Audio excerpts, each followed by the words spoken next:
Hey, I'm a busy bee at the moment. I seem to have loads of hangouts at the moment.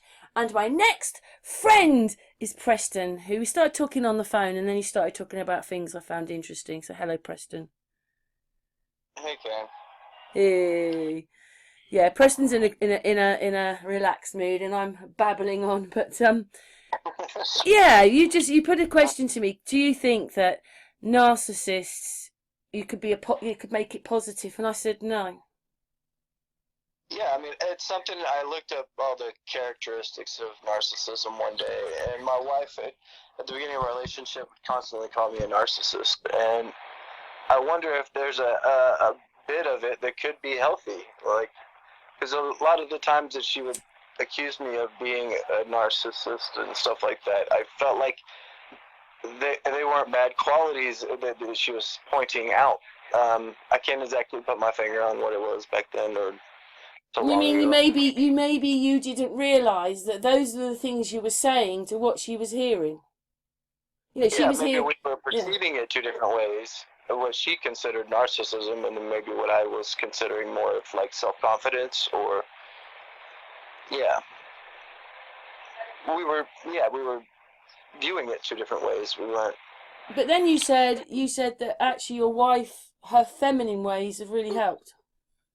Yeah, I felt like that maybe I did have a lot of bad qualities in it, and it took a feminine, like a woman in my life, of like love and a perspective to humble me down a little bit and maybe turn it from narcissism to something that was more healthy, I guess. Also, She's definitely made me a man, that's for sure. Like, I felt also like I you was are. just I a don't mean boy it rudely for because a you while. just said really nice things about your wife, but you're also maturing a little bit, and with hindsight, so that might help as well to it all Yeah, changing. yeah. But I often don't give her enough credit, and I feel like she's been a big part of me growing up as a man. So, Oh, Preston, I love you. Oh, I'm so having some nice big breaths of fresh air. so It's good, Preston. Carry on, fresh air. Oh, it's nice hearing a man talk like that. Oh, yeah.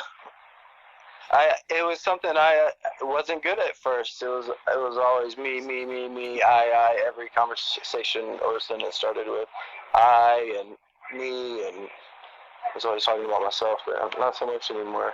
you're on to my pet subject now. I mention it quite a lot on my hangouts. You've got to know who you are as a person, and once you do, then you stop battling with everything because you know whatever it Yeah, is, the we way were you're going, whoever you've talking turned about that into. before about battling your like parents, right, and your family.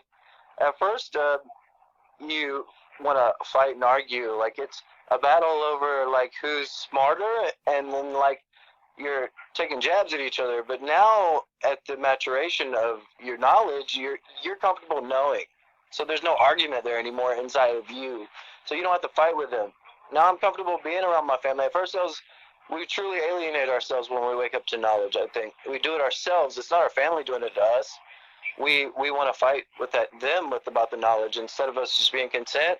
I think a lot of the contentness will show like confidence in what you do know, and that will probably bring like drop seeds to them as well. Instead of fighting with them head on like a bull, you know. So I felt like I was fighting with them at first with Oh, everybody, I and did actually say when I went home to my dad, like, I've got nothing to prove to you anymore, but he did rub me. I don't know, because he just, is she mad? I just can only take so much of that. It's like, it's always my fault. No matter which way I look at it, it's always my fault. No one ever looks at themselves. So I find it a bit hard, really, because it's always my fault. It's a bit hard being around your parents when it's always your fault. Oh, it's a bit weird, really. You know, I yeah, I don't. was I mean, thinking, I probably am quite like my dad and quite like my mum in ways, but not. But I don't treat people like that. So, yeah, I am. The other day I was like lying to myself in the shower. I was like, why am I even making up a lie to myself? It was like it was a weird conversation I was having with myself because I started to lie to myself. I don't remember what it was about, but I was so many people don't point the finger at their own self, or and then they start like not holding themselves accountable. So I do feel like self-accountability is a big problem right now, especially in the truth movement. Oh, So, do you know something, Preston? I like you. You're a deep person. What star sign are you, just asking? star sign, Leo. I'm a Leo. Oh, okay. My son's a Leo. Yeah, we're a rare breed, I think. So, Yeah, the ray of sunshine, the lion. yeah. Yeah. I'm a pretty big Leo, I guess. I'm starting to get into astrology. I was listening to Claudio, and I've listened to some of Santos and different people here and there. And I'm really into astronomy and watching the stars in the sky. I just haven't Yeah, gotten that's why I much into became tarot. interested with you, with the moon. You're the moon man to me. What it was is when I came across you, it's great watching videos and people make videos, but you were sort of doing recordings about the moon. So every day there'd be a little video, and I was kind of noticing all these things happening with the moon myself. So I just became very interested in what you had to say. I was like, wow, Preston knows it. And then when you said, well, the moon, when you look at it, it looks like bits of material put together, and I was like, oh my God. I see a man up there. It looks a bit like Napoleon looking at me. Yeah, I see different things at different times sometimes. Yeah, there's often a face I see on it. It looks like the Smashing Pumpkins album. Like there's a little fat face on it. Oh, dearie me. So, but yeah, I feel like I know everything I could possibly know about the moon. A lot of it's unknown, right? And what it really is and what it does. I think some things we'll just never know, but that's the fun wonder of it. But as far as its pattern and its pattern in the sky in the northern Do you know hemisphere, what as though? far Can as I ask you where I something? live, I know everything there is to know about what it does in my sky. You're gonna disagree with me, and in a way, sometimes I think I have seen the moon shadow, but we don't see really the moon shadow, do we? Like we see a sun shadow. Only Except during in an water. eclipse. You do in water. Yeah, you see a shadow with everything. But why would we see the moon shadow? We only Not see it if it's shadow, a in front of the sun, right? glare. You know, like the sun gives a glare, and you can see it, and sometimes you can, yeah, you can see the shadows and things through this whole thing. But the moon doesn't quite do that, does it? It's much A full moon gives you good light. You can see shadows through the moon with the moon and water with a full moon and during the Mind you, I wintertime. don't know if I've really seen lately a full moon outside my house. I think it's coming up a bit to the right, and I used to think, well, that's more the winter, but it does all sorts of things. And I used to think, They're on their equinox track right now. well, It I came also like thought week that the moon before. actually affected our weather. Like, Yeah, I it does. notice sometimes when the moon is north, we get good weather. But then I've noticed this year that the higher the sun went, the hotter it get here. We had a few days where the sun was really high and hung around in the sky forever, and they were hot days. Yeah, it gets really hot here. It's really Texas. bizarre how that thing works. Like how it can, in a way, it's on these tracks that don't change, but change through the seasons. But in a way, it's Mhm. constantly doing things. I told you when I saw the moon dragging the stars and all that. I feel like each day you get a different sun, even though it's on the same summer track. Like they have a rotation of suns for each day too. One will be hotter or colder than the next one, or it brings a different maybe magnetic field. Because I've noticed sometimes that the direct sunlight of the beams will feel the same from day to day, but the air, it feels like the ether has some kind of different warmth to it that day. It'll cause like a muggy feeling, or like it doesn't seem like it's from the light of the sun. It seems like it's more of a setting of the earth and the air Yes, rather than Preston, there's light. something else to add to the mix now. I don't know whether you've seen anything about it, but I Yeah. caught this thing over Thatcher. I saw it, this triangle. Well, I didn't see it. It was in my pictures, a triangle thing, and then it's got an extra thing that then it twirls round and round. And then another person on my channel sent me a link to their video because it actually looked like it was on the front of their lens. They even turned the camera around. It was still on the front of their lens. But when they Yeah. turned back, the thing flew off. Most bizarre. And these things are up there in the clouds. Then you've obviously seen footage where there are these things darting across the front of the sun. What are they doing? Who are they? Are they? I don't think. Well, if that's God, wow, what are we living in? I don't think they're The alien. Bible describes like archons and beings of light, and and I don't know what. It's hard to say what these But you know things are. what? Like, It's not that we're seeing them with our eyes. Really, some people can, but most people pick them up in their cameras. Right.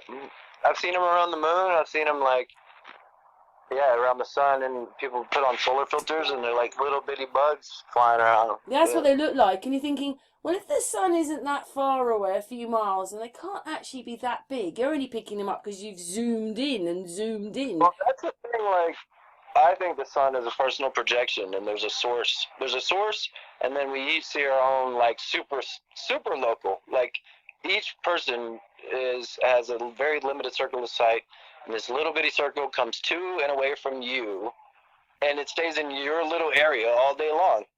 There's no way that you're like when they tell you the moon is over in the winter, it goes across much quicker than it does in the summer. It takes longer to go across, so it is doing different things. But I know what you mean, and I totally agree with you. I would say that. Well, I used to say we've all got different suns. But if I went from here to you in the daytime and there was a sun, it'd come with me. So how does that work? Yeah. So it's got to be your own sun. But there's a collective sun and there's a personal sun. There's a collective light and a personal light. So like each hourglass has its own light, and then each person has its own observable sun, right? It's just as well we weren't standing together and you said, no, the sun's over there. And I go, no, the sun's over there. Well, I did an experiment on my YouTube channel. I have a playlist of sun observations, and it's called Science Experiment. We take two cars, we both face the same cloud, and one goes east on the highway and one goes west on the highway, and we both take our suns with us. And it goes, and we did it with the perfect conditions. It was a bubbly cloud day on a fairly flat east to west highway. And the sun followed both of our cameras the opposite direction, and you can watch it leave the same cloud. And it would go from behind cloud, behind cloud, to behind cloud, behind cloud for both observers. What does it mean? Because we're kind of in a simulation as well. Yeah, that's exactly what it implies. That if we see our own lights, then we're 100% inside of simulation. So you're definitely. So what does that make us then? Because I think that means that we are creators. We are like androids then. We are like Blade Runners. We're little electric pieces on like a motherboard, right? Well, yeah, because, over the time I've realised like the sea is electric and the waves are probably being caused by electricity. It's like, but we can get in that electric, whereas you can't get in a hurricane. There's different electrics, and a lot of them we can obviously be in because the air's electric, the ground's electric, the trees are electric. We can live around all these things. Alive is electric. I know, but it's crazy. The sun's electric, the moon's electric. Like, it's a bit weird, isn't it? What's worse? Actually, I don't mean I'm changing sides or anything. But when they told you it was a globe and all that, it seems so simple. Like the other way, it's like all we've got is more questions because it still isn't enough. Yeah, and I think it's funny when people. I was talking to this kid at the smoke shop the other day, and he was saying that. Well, my perspective is very limited. Like, it doesn't leave room for wonder. And I was like, yours stops here because you're never going to leave Earth. Space is full of wonder. You can imagine what other planets would be like, but that's never going to happen for you. My wonder is within my current reality, and it's infinite as well. So I was telling you, I can actually try to scientifically experiment with my wonders. You can't. You just have to trust other people and then watch movies and things that aren't your thoughts. They're not what you think. That would be a good name for a group, a Facebook group. Within. Yeah. But yeah, I find that seeing your own sun and moon, and maybe there possibly being a Pac-Man. And then, I take that sun with me, and when I get to you, it's the same sun. We're now looking at the same sun. Yeah. Exactly. But there's no way, Preston, there's no way the sun you're looking at is the same that I have here. I mean, what I'm saying is, it's obviously got, I don't know, like you said, there's two bits going on here. There's yours and the real. So it's obviously the real, but the one I've got here could never reach you because it's always here. Well, I explained this one too. This is an old observation of mine. So the sun rises like 6 time zones to my east, right? Supposedly on any model, the sun is rising 6 time zones to my east. That's 3,500 miles, 4,000 miles. I can't see 4,000 miles, but check this out. So during the equinox, Lima and New York are 4,000 miles apart, but they share a small local noon sun together, same size shadows and everything, 4,000 miles apart. And this is a perfect sphere where 4,000 miles to my east, it's dark outside, but yet 4,000 miles to my south, we're sharing the same sun. Yes, I find I've got a couple of questions. Right? I've got a couple of things to say to you. One is back to one of those videos that I used of yours on my channel with the sun in it, and the other one is, well, do that one first because we'll come back to this one in a moment. That sun that you saw, you knew it just came out just there, didn't it? It didn't come up and out. It just came out there, didn't it? It came over the top of the land from behind the horizon, right? Yeah, but what I'm saying is, I think the way I looked at it was, it appeared above the horizon and it was just there. And I see this so many times. I see it more in the winter when I was driving to work. I used to think, there's the sun, it's in the sky, it's in the sky. I'd stop like for traffic lights and I'd look up and I think, oh, where's the sun gone? It gone. It comes and it goes through these gates. It doesn't, sometimes it does go off and off and off and off and there forever. Other times it's just in the sky and goes blank, it's gone. Yeah, with I think the one that was rising, it was coming to me. It was a pretty cool experience. That was my first experience with my wife and her getting to watch and actually see that it's right there in our little area on top of our. She even thought it was closer to us than I did. She was like, it looks like it's right on top of the water tower, and I was like, it does, doesn't it? And so because we drove to the highway, which is like 3.5 miles, 4 miles. And people think that they can see a lot further than you can. Like, I can't see downtown Dallas from where I live. And that's 20 miles. Yeah, and there's the sun right there. So it's obviously local. I live in a completely flat area. Yeah, I see what you mean.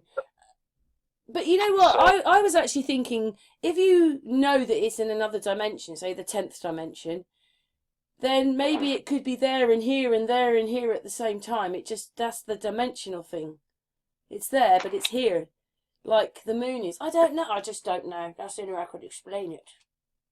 Yeah, I was also thinking about, that kid at the smoke shop, and he was like, well, you don't think there's anything else? And I was like, well, and then I thought about this, there could be other realms. So if the earth is round, maybe there are other realms. Maybe like in Norse mythology, how there's other realms. Well, there is more land. You know, we know that Russia is supposed to look out and think it's these little Dolomite, and little Dolomites, Alaska, and they're supposed to be looking at Russia when we know that they don't look at each other at all, because if that was the case, why don't they just kill each other off there? They could do it right there on their own doorstep. No, they have to include the whole world to do it, so that's a load of rubbish. But that means that they're looking at other land that's nearly in our realm, that just isn't quite in our realm.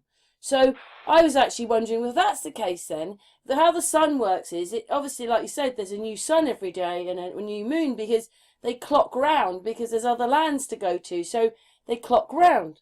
Do you see what I mean? You're getting, every so many days, you're getting the sun you had the other day. I don't know. That's the only way I could think of how that works. So that does tell me that there's fixed dimensions. We do have a... Or, have you seen some of Robert Forsh's videos? When you look at the sun, round the edge, it's wobbling, and it looks like a moon, and I was thinking, the sun isn't the backside of the moon, is it? So that's how you get the sun and the moon. No, I don't think so. But no, they do just have things I've thought, Preston, over the years. The other day I saw a green ring around the moon and get off a green glow. So like the night sky had like a purple look to it, but around the moon, I was just blanking out kind of at the night sky, and I could see this like green glow around it, and it reminded me like I don't know, like the superhero Green Lantern. I was like, does the moon go off? And then I saw one of my friends, Chuck, post something about a green line that was circling the moon that was like shaking and wobbling like you were saying about the sun. And it, so yeah, I see new things every day that I've never seen before. So When I look through it, I mean, I don't actually have a telescope up here, but I have one of those things you could put on a phone, and it took me a long time to be able to do it because this thing was so big on the end of my phone. When I looked through there, I could see that the moon had red and I think it was green. There were different colours at the poles. You know, it changed colours in it. It was red and green or red and blue. It was different colours. see, like you know how we see Round the edge, I the mean. sun. Round the edge. So when the sun's on top of you, if you ever sun gaze, it's like white, and the further it gets to the horizon, it gets like yellow, orange, red, and then you don't see the violets and purples because it's beyond the horizon, right? It's too far from you. But I was thinking maybe that the moon gives off, because I was under the eclipse when it happened, and it gave off this orange glow, that maybe that the moon gives like a different color spectrum, like to orange to green, purple, like a different spectrum, and then that's why it gives off these different colors and of the night. Have you ever seen the moon bows? They look Well, you know, different when than a we've looked this rainbow. up before, it seems very neon. You know, when they go for those colours of neon lights and things, and how, you know, those lights turn on and that, neon lights. Mhm. It's a bit like that, Yeah, but we aren't in a light bulb, are we? it might be. Just a big thought The of other light. thought is that we're like Tron. We're racing around in. Okay, they were a bit more, you know, supposed to be a bit more computerized when Mhm. they were in the computer, but that must be our life then. We're just running around in the computer. Possibly. See, So that's we're my like thing. Neo Whereas, as well. You know, he's come here and he can't connect back until whatever happens, the time comes to get him or whatever it is. But they've shut the gates off, so he can't ever get back until death. see, I often think it's either like a Gaia organism type, like feminine, and then like the sky's masculine, and that's more like a Matrix Why do type we come feeling. here, And the Gaia, Preston? Why do we huh? come here? Well, we're born, we're young, then we get married, then we have babies, and then we grow old and we die. Is that it then? That was it then? We're just here to I guess so. procreate. It's, I mean, he made it fun for a reason. So, yeah, I mean, that's what we're designed to do. That's often what I've come down to the conclusion on everything. If it's not by design, it's generally, there's some cause and effect to that design. Yeah, and also this bit like with the moon, you can talk about it the way you do is because you've actually monitored the moon, and a lot of people are watching videos about it and they don't do their own research. Like I'm Yeah, telling you, for me, right, how that sun comes up. To me, if I could put is it a protractor? You know, the half semicircle from our school tins. You know, we take your compass and all that. That semicircle. If you put it outside my house, the sun comes up on one side in the winter and right round the other side in the summer. Yep, that happens on that. And then it comes across the sky. I never ever see any circling whatsoever. And I've been up for so many dawns and watched it basically. So it comes up and then it kind of goes across me and then it meets a track and then it goes across me. So it's kind of done like half a triangle. I never see any circling. Uh, but when you do your own research, you know these things. Other people say, oh, what a load of rubbish. And they haven't done their own research. yeah, it does look like it hooks in perspective during the summertime and then it'll hook back out. There's a different track right above you, and it seems like it slows down on the track directly above you as well. Like Well, the it hot comes up days real we got fast, here. and then it stays on the above track above you real for a long, long time, and then when it goes to set, it speeds back up.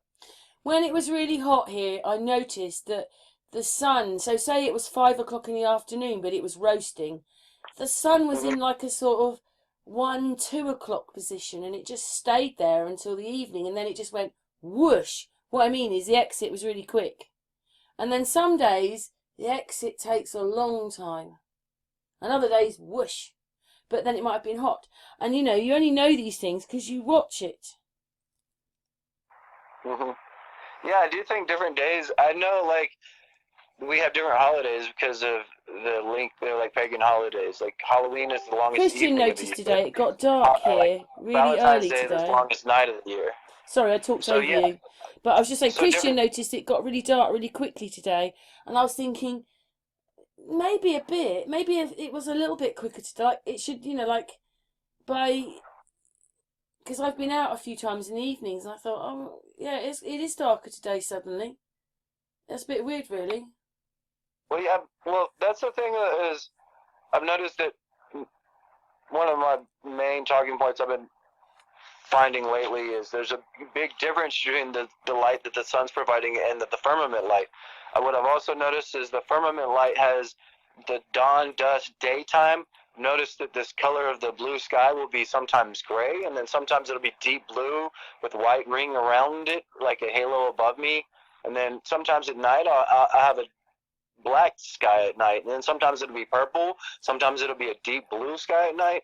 The firmament has its own light settings and own colors and its own brightness. It's completely separate. As Genesis states in the Bible, there was light before the sun. The sun provides its own light, but it's not the sole provider of all of our Yeah, do you know skylight. what? I remember not even that long ago when I was trying to explain to someone that the light and the sun are different things, and they couldn't Yeah, get it. I think it might have. I can't even remember. It was my. I don't think it was my parents, but they couldn't get. No, it was the sun. That's the light is yeah. the They think sun the in sun is advance, responsible for all the light they're seeing, but and they it's think not it's part true. of the sun coming. It's just in front of the sun thing. I'm saying no, it's a different thing. Right. In my last video where my sunset, I show like the sunset and sun rising, but I do it where I had a little video feature where I could fast forward and rewind real quick, and it would blink there and off, and if you just look at the sky, not the sun, when the sun was completely there and not completely there at all, the color of the firmament hardly changed. Like the blue sky, it was only directly around the sun where the colors were changing around the sun, and the sky would almost remain the same. And I'm like, if the sun had that great of effect and it's not spreading its light it's only from that focal point, that central focal point to my eyes, that it's giving off that color. The rest of my sky around me has roughly remained the same, even though it just set completely. Does that make sense? Yeah, and also in America, like we have it like in the winter, it's pretty dismal. We get about 6-7 hours of light. In the summer, we get about 18 hours of light.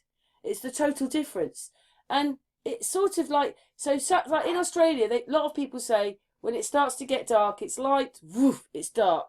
And in America, you've got that, but in America, you've got places like us where most nights it takes about say 45 minutes to an hour to get dark.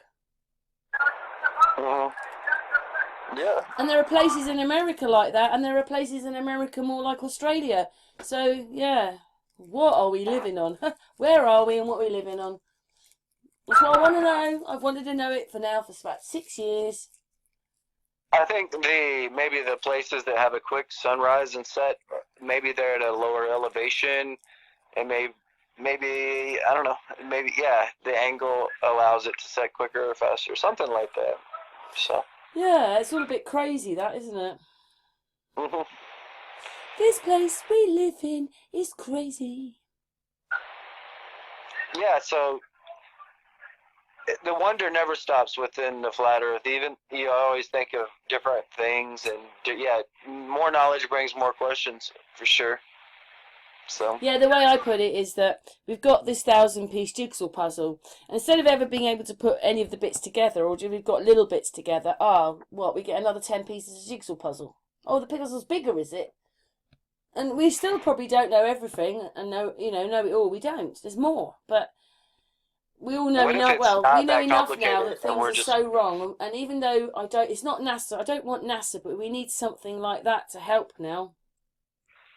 Any organization's going to be corrupted, I think. So, power, money. I don't know if we'll ever be able to come out of the heliocentric nonsense. Yeah, but we've only been one of those since 1961, in the 60s. That's when it happened. That's when they actually made us a globe. Made what? It got made into a globe in the 1960s. Yeah, my grandmother was a flat earther, and so was my aunt. I didn't know my real family growing up, and I told my aunt a few years ago, and she goes, "Yeah, I've always known the Earth is flat." I was like, "Why didn't you tell me?" And she's like, "Mama told me," and she quit a long time ago trying to talk to people about it. She said it's not worth it. But grandmother told her that, yeah, the Earth is flat, and don't ever let anybody tell you different. And her whole tribe was flat earthers, and she said that they used to teach it when she went to school. My grandmother went to school, and they don't tell us that was actually taught 100 years ago. Like, Yeah, it's like everybody. it never happened, but it did. Yeah. Yeah. And that's what And do you know what? It didn't even change that long ago. It probably changed about 1920s, 30s. It really started to change then. But it was the 1960s when they did it. They did so many things, you know.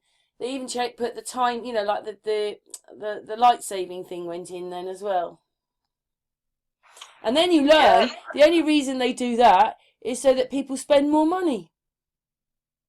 Yeah, there's more work time and more spending time in the day. So, but it is a bit my annoying. Daughter's waking up. Oh, sorry? I said my daughter's waking up. I'm gonna. It is a bit annoying though, Preston, that you realise that you're just an ant in their game. But I've really appreciated you having this chat. It's been a bit of a one getting on a hangout, so I'm glad that you stopped and had a chat with me. Yeah, I'm glad you called because I had a good